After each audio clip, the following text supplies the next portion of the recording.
আপনারা দেখেছেন যে ফারাক্কার 44টা গেট খুলে দেওয়া হয়েছে, তিস্তার সকল গেট খুলে দেওয়া হয়েছে। দেখবেন যে গল্পটা সবচেয়ে বেশি বলে যে উজান থেকে আসা বৃষ্টির পানি, ভারতের নাম বলে না, ভাসুরের নাম দেখবেন কোনো গণমাধ্যম বলে না। উজান থেকে পানিটা কোত্থেকে আসে? উজানে কি দেবদত্ত আছে ওরা পানি ছেড়ে দেয়? ওখানে কি তাবিজ দিতে হবে? ওখানে কে আছে যে পানি ছেড়ে দেয়?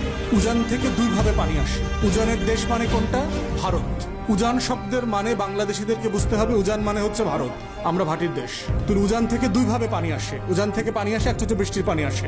পৃথিবীতে সবচেয়ে বেশি বৃষ্টিপ্রবণ অঞ্চল হচ্ছে আমাদের যে পার্শ্ববর্তী ভারতের যে রাজ্য আছে মেঘালয়। এই মেঘালয়ের শিলং চেরাপুঞ্জি হচ্ছে পৃথিবীতে গড় পট্টায় সবচেয়ে বেশি বৃষ্টি হয় হচ্ছে ওইখানে।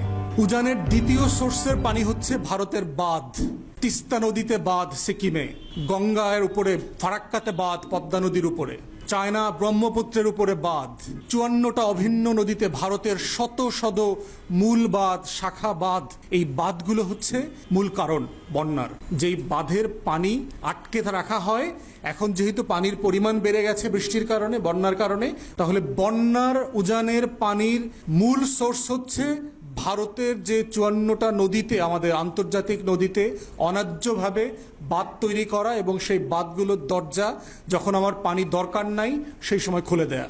এই দুইটা হচ্ছে আমাদের উজান থেকে পানি আসার এবং বন্যা হওয়ার মূল কারণ। এবং উপরের দিকে দেখেন টিপাই মুখে বাঁধ আছে, বাঁধটার ড্যামটা এখনো পুরোপুরি কনস্ট্রাকশন হয় নাই আমাদের অরুণাচল আসাম অঞ্চলের মাঝে। এখান থেকে প্রচুর পানি আসতেছে, যেটা ঢুকতেছে হচ্ছে আপনার সুরমা কুশিয়ারাতে।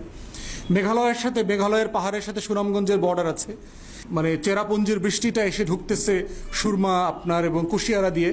এই জন্য বারবার এই অঞ্চলগুলোতে বারবার পানি দিয়ে তলিয়ে যাচ্ছে এবং এটা বেশি হচ্ছে 2022 সালের পর থেকে।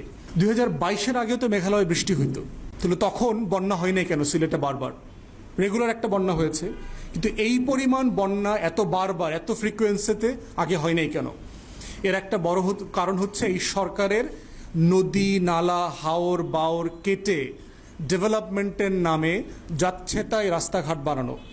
আপনারা দেখেছেন 2016 সালে কিশোরগঞ্জের যে হাওর আছে আপনার ইটনা, মিটামইন, অষ্টগ্রাম, এই হাওরের বুক চিরে একটা রাস্তা করা হয়েছে ডেভেলপমেন্টের নামে।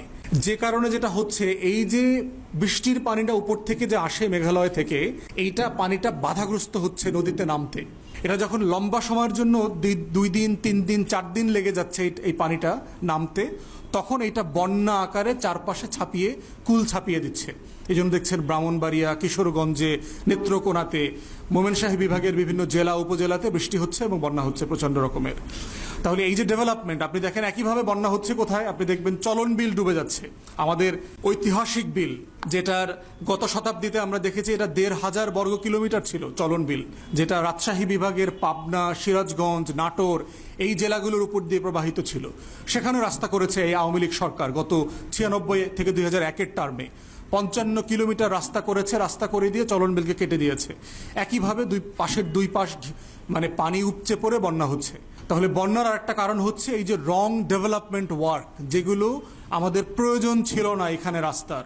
এখানে বিকল্প ব্যবস্থা করা যেত, এখানে বিকল্প পর্যটনের সুযোগ ছিল, এখানে বিকল্পভাবে হাওরের বাওরের সৌন্দর্য মানে উপভোগ করবার সুযোগ রাষ্ট্র করতে পারত, কিন্তু সেটা সে করেনি। না করে যেটা করেছে, প্রকৃতিকে কেটে দিয়েছে, প্রকৃতিকে হত্যা করেছে।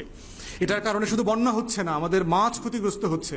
বিল অঞ্চলের মানুষ, হাওর অঞ্চলের মানুষদেরকে জিজ্ঞেস করবেন আজ থেকে 10 বছর আগে, 20 বছর আগে, 30 বছর আগে যে শত শত প্রজাতির মাছ পাওয়া যেত, জেলেরা বলবে এখন এই মাছগুলো নাই, হারিয়ে গেছে, কোনো মাছ নাই এরকম।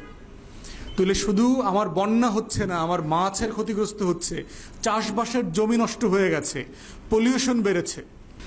তার একটা কারণ হচ্ছে আপনার নদীর নাব্যতা, যে প্রত্যেকটা নদীতে যে গভীরতা থাকা দরকার এই গভীরতাটা নাই। গভীরতাটা কেন থাকে না নদীর?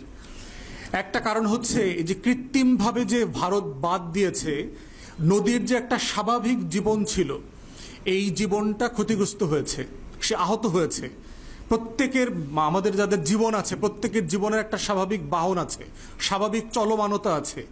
বাদ দেবার কারণে যেটা হয়েছে যে মাটি, কাদা, তারপরে বালি, ধুলা, কণা যেগুলো চলে আসে পাহাড় থেকে, এগুলোর যে গতিতে পানিতে ঠেলে নিয়ে সাগর পর্যন্ত যাবার কথা ছিল, এইটা সেই গতিতে পারে না। তখন সে জায়গায় জায়গায় আটকে যায়।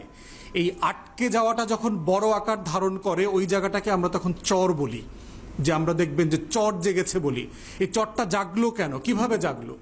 এটা জেগেছে কারণ এই যে নদীর পানির সাথে যে বালু আসছিল সেটা যে গতিতে পানির স্রোতে বঙ্গোপসাগরের দিকে চলে যাওয়ার কথা ছিল এটা সে যেতে পারে নাই। তো নদীর নাব্যতা কমে যাচ্ছে, এটার প্রথম কারণ হচ্ছে বাঁধ। 54টা নদীতে ভারত যে বাঁধ দিয়েছে এগুলো। দ্বিতীয় কারণ হচ্ছে আমাদের সবার, ভারত এবং চায়না থেকে যে পলিউশনের প্লাস্টিক আসতেছে, ঠিক একইভাবে বাংলাদেশিরাও প্রচুর পরিমাণে প্লাস্টিক দূষিত, তারপরে আরও যারা দূষিত যত কণা আছে, বিভিন্ন কেমিক্যাল ওয়েস্ট। আপনারা পুরান ঢাকায় যাবেন, দেখবেন বুড়িগঙ্গার পাশে দিয়ে কিভাবে ময়লা ড্রেন দিয়ে ময়লা কেমিক্যাল বের হচ্ছে সেখানে। এই ময়লাগুলো, প্লাস্টিকগুলো মাটির নিচে জমে থাকে, জমে আস্তরের পর আস্তর হয়। আমরা গত কয়দিন আগে, কত বছর 2-3 আগে দেখলাম বরিশালের কীর্তনখোলা নদীর 26 দিন ধরে ড্রেজিং করতেছে, শুধুমাত্র প্লাস্টিক এসছে, শুধুমাত্র প্লাস্টিক আসতেছে।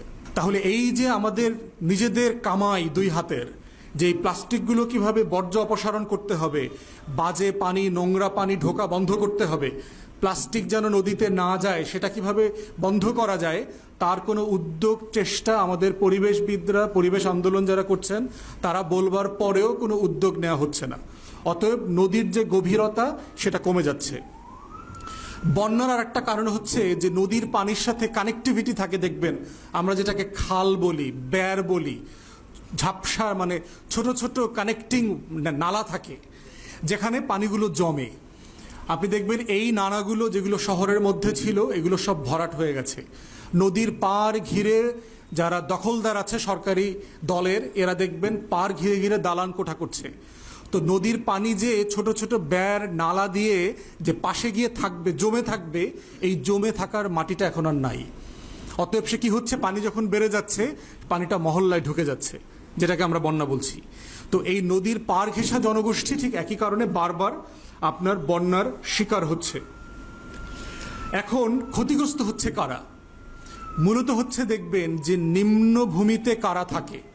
আপনারা যারা গ্রামে থাকেন, গ্রামে যাওয়া আসা করেন, দেখবেন, অথবা চর হাওর অঞ্চলের মানুষ, চরে সাধারণত গরিব মানুষরা থাকে।